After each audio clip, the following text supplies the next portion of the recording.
Ma relation avec Pokémon est assez étrange. J'ai commencé à la meilleure époque. Petit à petit, je me suis lassé du jeu et je me rendais compte qu'ils étaient de moins en moins bons. Mais le confinement est passé par là. Et j'ai donc tryhard Pokémon épée comme si c'était le plus grand jeu de tous les temps. J'ai tout fait sur ce jeu. Hardcore Nuzlocke, défi, monotype, speedrun, chasse shiny, tout. J'ai plus de 2000 heures rien que sur ce jeu. C'était n'importe quoi. Merci le confinement. D'ailleurs, je me suis dit que j'aimais encore les jeux Pokémon. Et j'ai donc acheté Pokémon Écarlate. J'ai fini le jeu, j'ai fait tout le Pokédex, mais je me sentais comme vide. Le jeu ne m'avait vraiment pas plu. Peut-être que c'était juste que je commençais à devenir grand et que Pokémon c'était plus fait pour moi. Pendant la phase Pokémon épée, il y a autre chose que j'ai découvert, les fangames. Et comment vous dire, plus je plongeais dedans, plus je redécouvrais ce que c'était que jouer à Pokémon. Il existe un fangame pour tout type de personnes. Vous kiffez les jeux très compliqués? Testez les Kaizo. Vous aimez quand ça n'a aucun sens? Testez-moi les randomizers. Vous voulez redécouvrir Pokémon avec d'autres jeux totalement différents?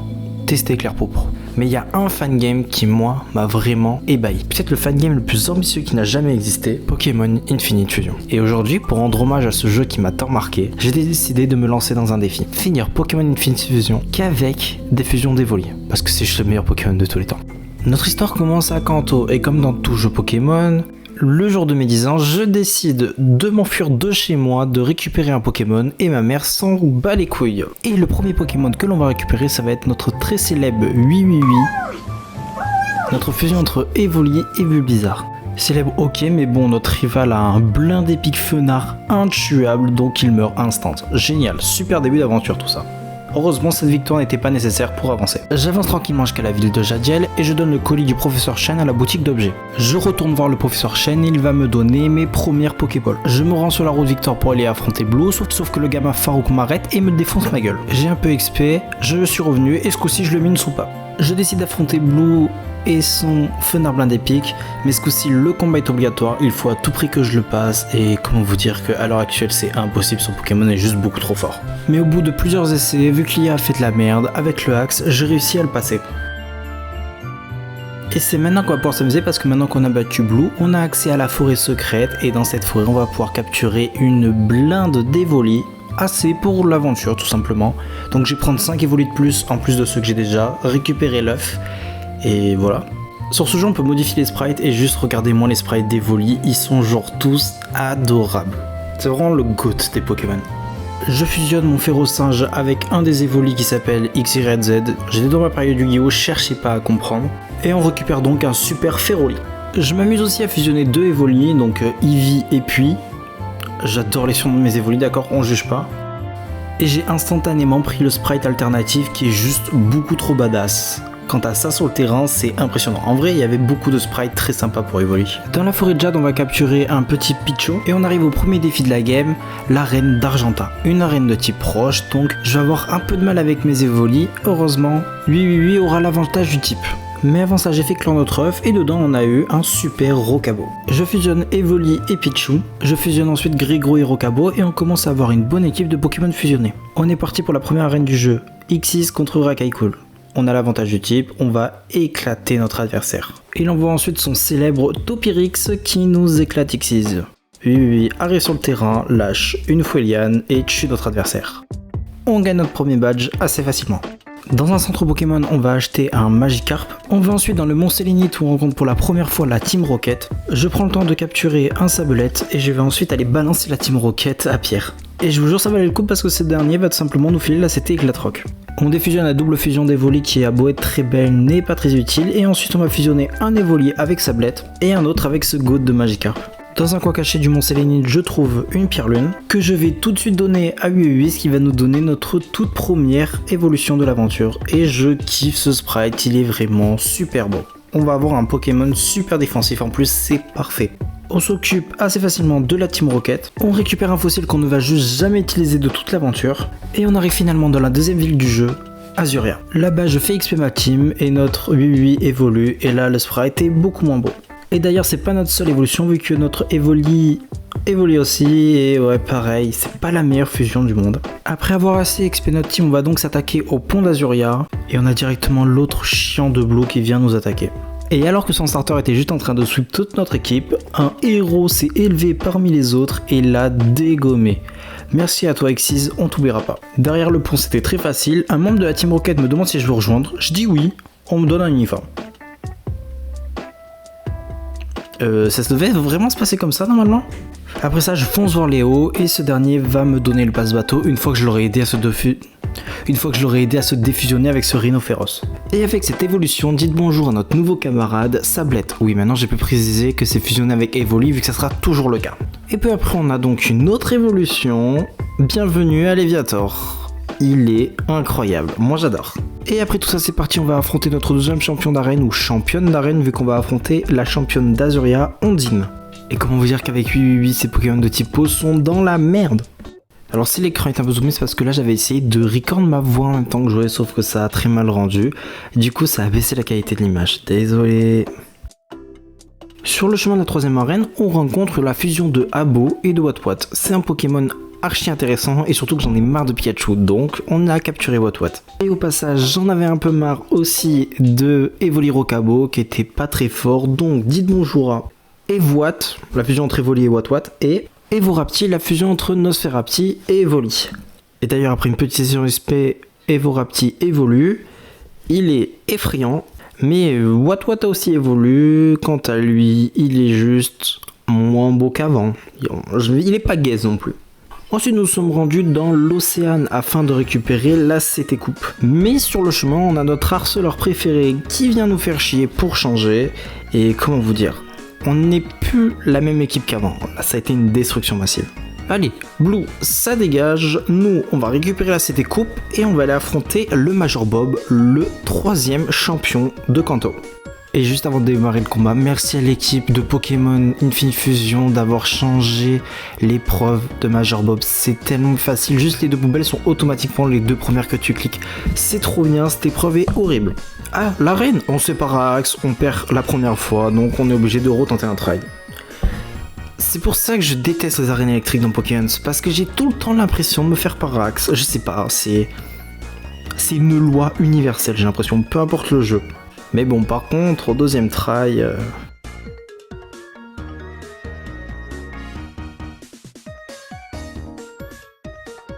La paralysie n'aura pas suffi, ça a été une humiliation. 3e badge en poche, on continue. En me baladant, j'ai trouvé un objet super intéressant qui me permet de faire évoluer Evonergy en Aquaergy. Ouais, c'est toujours pas fou, hein. En fait, on a trouvé une pierre haute simplement, et donc on a un Aquali qui est une... vu qu'on va avoir 6 évolutions d'évolutions différentes, Aquali bien dans le top 6, vous inquiétez pas. Et sur le chemin vers la suite du jeu, on tombe sur une pierre foudre, donc... on va pouvoir récupérer un petit Voltali. Il monte tout bonnement, il monte, changez-moi ça vite. Allez, à la place de Voltali, tu vas te retrouver allez, avec Chartor. Pas sûr en fait. Et d'ailleurs, Evoli Léviator, je suis pas archi fan et Colossinge est trop le goût depuis le début de l'aventure, donc on va récupérer notre Evoli Colossinge.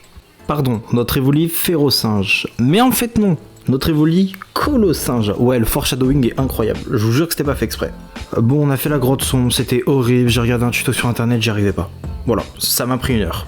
Les gars, je me suis tellement perdu que je suis adhéré dans un autre jeu vidéo. Mais je reconnais ça, c'est la première zone pour récupérer l'épée dans Zelda, le premier Zelda, je reconnais. Bon, ici on va récupérer Monorpal, qui est juste un des Pokémon les plus stylés du jeu. Et bienvenue dans l'équipe, hein, tu vas vite prendre la place de quelqu'un. Et au bout de seulement 45 minutes, on trouve enfin la sortie. Je suis trop un speedrunner en fait, mais je suis trop chaud.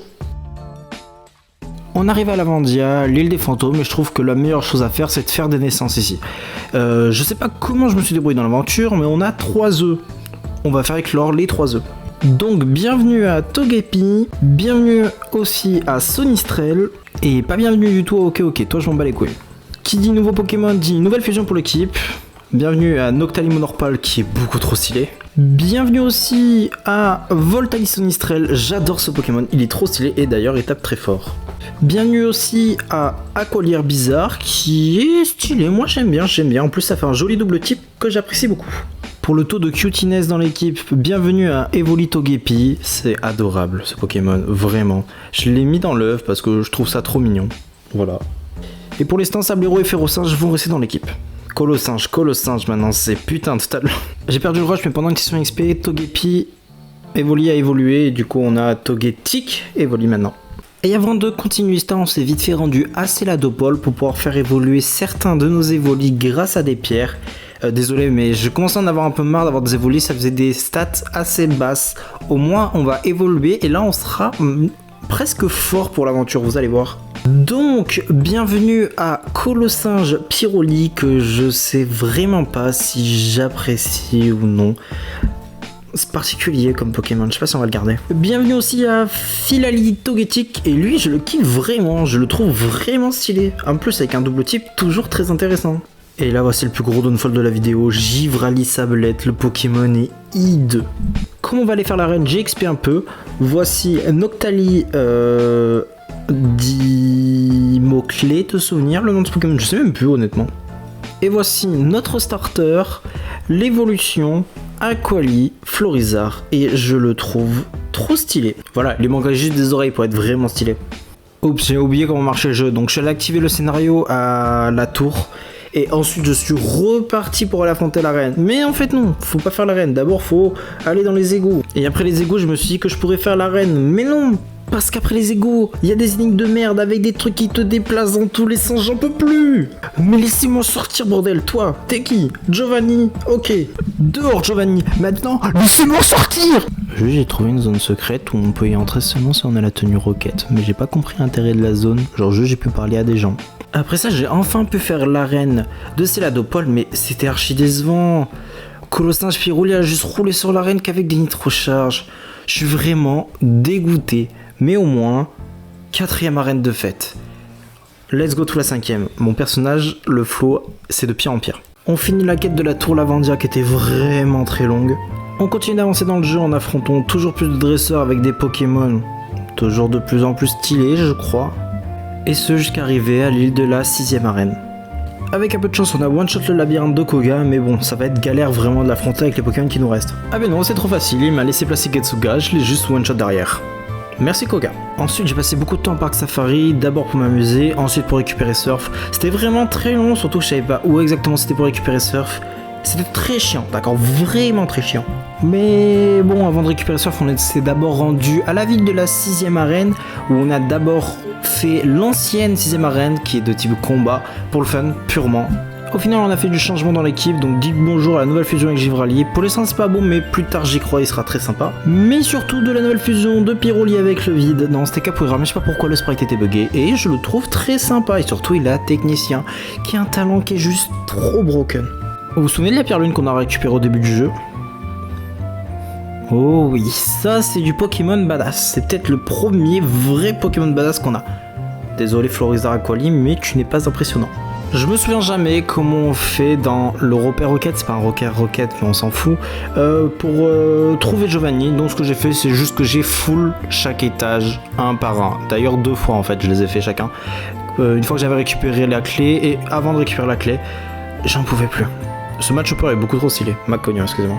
50 ans et une transformation finale en Saitama plus tard, on trouve enfin Giovanni, et là non, Blue l'harceleur m'empêche d'aller sauver le monde. Alors Blue, t'es bien gentil, mais il y a des choses plus importantes à faire là. J'ai bégayé, nique ta mère.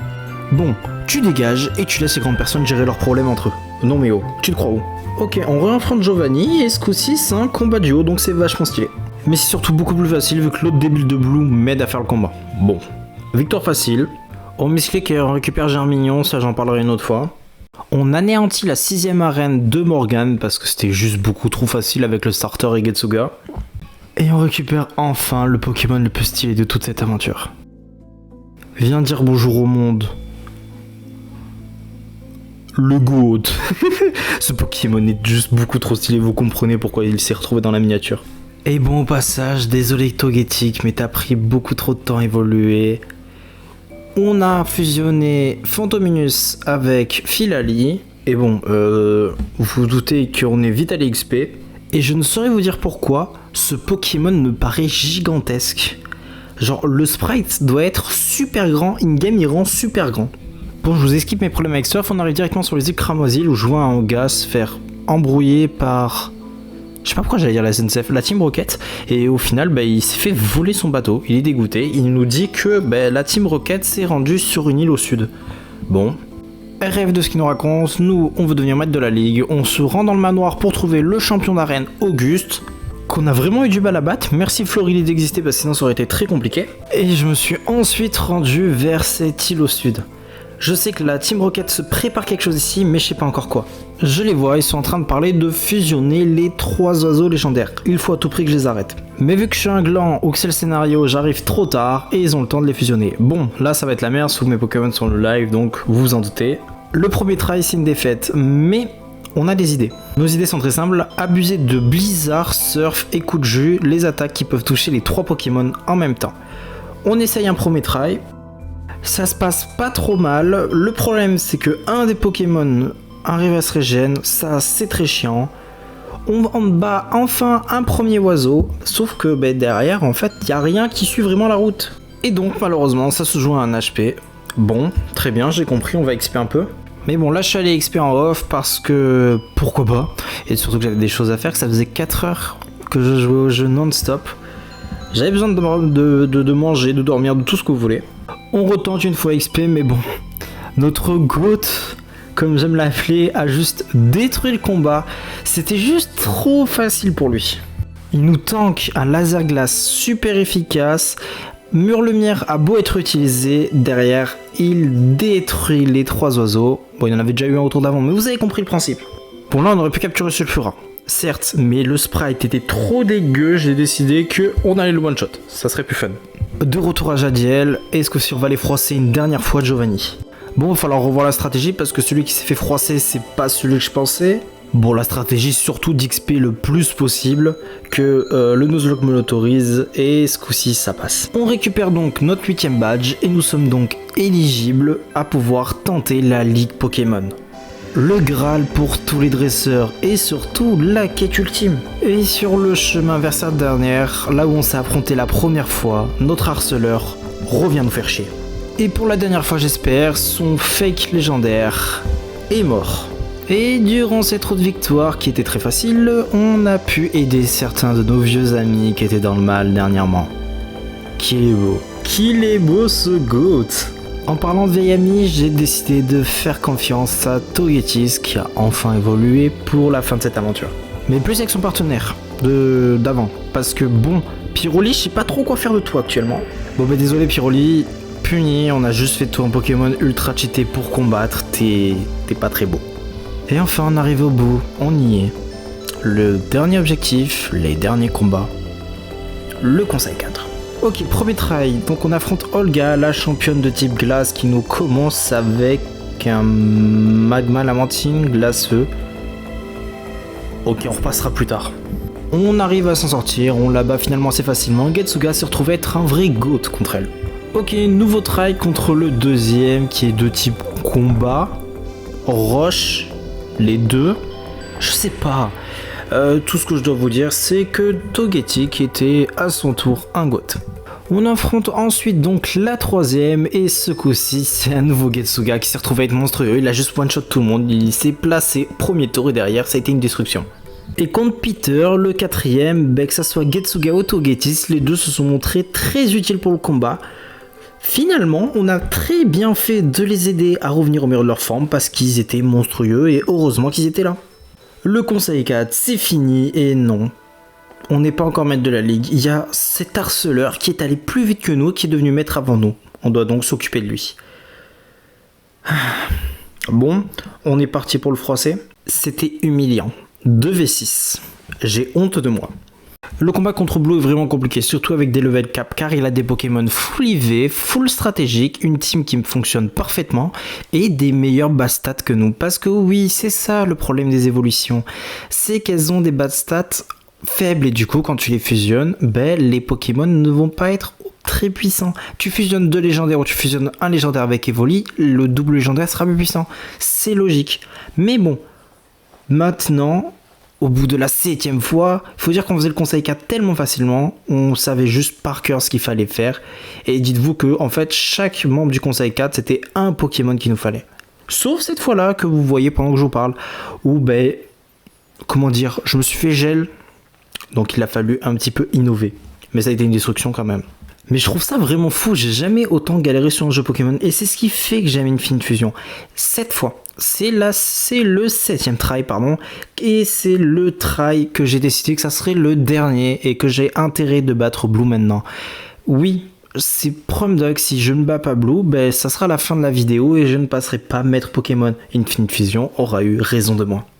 Et encore une fois, j'espère que ce n'est pas un mauvais présage. On a encore une fois notre technique qui se passe pas bien et on perd notre Togekiss bien facilement. On arrive quand même à battre l'adversaire, non sans mal, mais quand même. Bon, le troisième membre du conseil de classe a été une destruction. Désolé, mais Getsuga est juste trop fort et elle ne peut ni me paralyser ni rien. C'était pas possible pour elle. Bien joué Getsuga.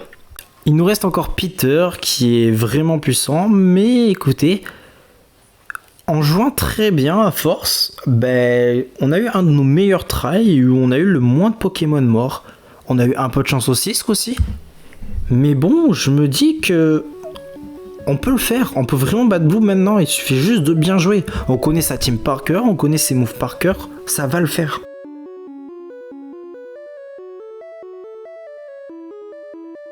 Bon, je vous laisse pas plus de suspense, vous vous en doutez, Peter s'est battu. Notre seul véritable rival, et ce depuis le début, même si je me suis beaucoup foutu de sa gueule, c'est Blue. Et je vous le dis, Blue, on va aller le battre.